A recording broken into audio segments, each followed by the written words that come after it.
Michael, you know what? You know he's in a strip club? Right now. Okay, good night. Nope, you too. No. I kind of freaked out when Michael said that he picked up the second time, but I feel like it's warranted. Once you like break the codes of cheating and stuff, people freak out. Like that's what I'm going through. What is going on, people? We are back again with another 90-Day Fiancé video, and this one right here is all about Angela Deem and Michael.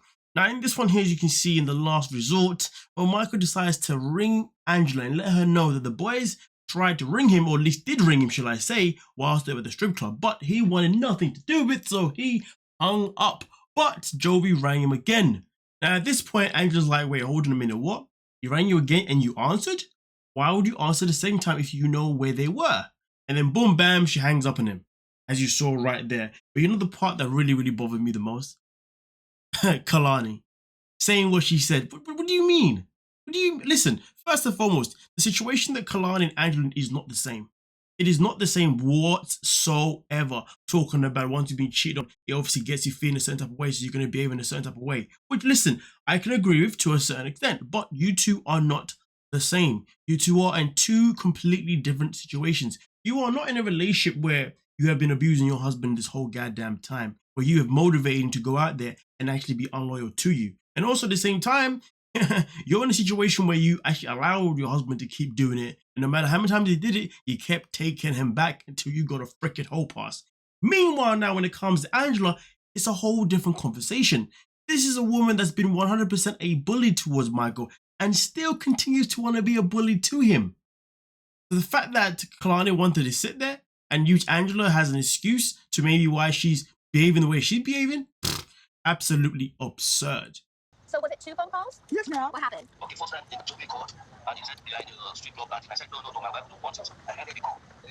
I don't care if he's physically there or on a damn phone. I don't care either way. He's looking at naked bodies, and I just had Michael cheat on me virtually. I'm holding on to my divorce papers for this reason, and I want to make sure he's not playing me again. So you take a screenshot of how long those last 2 calls lasted? I don't even know. So she can know that you weren't on the phone that long. Imagine doing your best to become a better man. Imagine doing your best to become a better partner.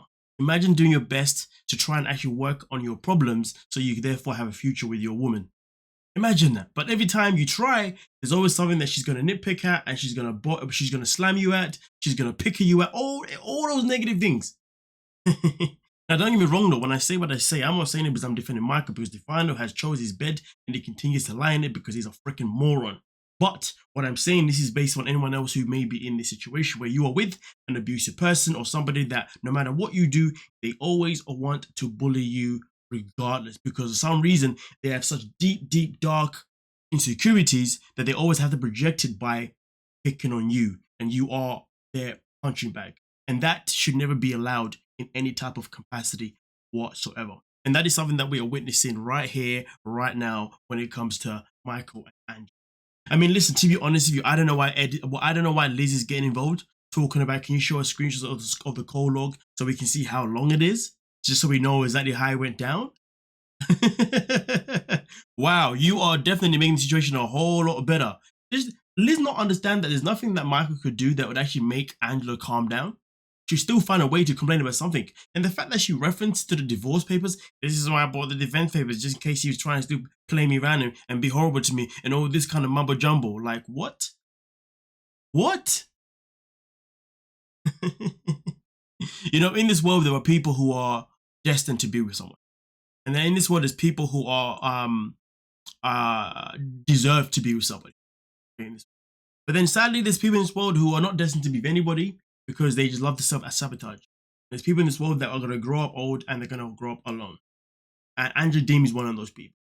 Because no matter what Michael does, or no matter what any man does, whoever comes in life, to be honest with you, he's always going to find a reason to try and pick on him, try and belittle him, try and make him feel a certain type of way. Really and truly, I wouldn't be surprised if these papers, because remember, the last season that we saw Michael and Angela said that the papers of him coming to the States were literally this close. The visa was just this close. The green card was just this close. But yet he's still not here. I do really wonder if she's ever actually applied for this guy to come. And if she has, I wonder if she's applied again. Because if you ask me, she's someone that lacks control. And I think for her, keeping Michael in Nigeria is probably a better way of her actually keeping him in her life rather than bringing him to America. But she's probably, it wouldn't surprise me if she was a bit worried about bringing him to America, so therefore he could see all the other different flavors he could get that is so much better than her. Some people do that.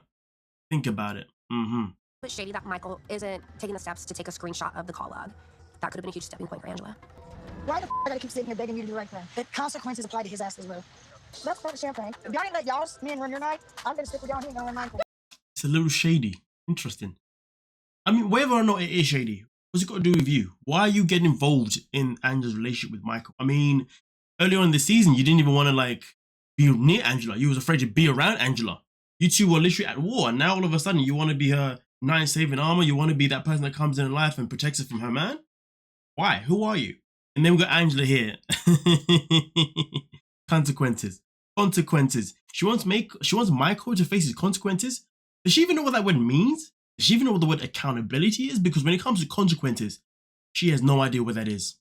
Because everything that she does it unapologetic and does it with never wanting to apologize whatsoever to Michael. Because at the end of the day, Angela Dean can do what Angela wants to do, but when it comes to Michael, he can't do a single goddamn thing.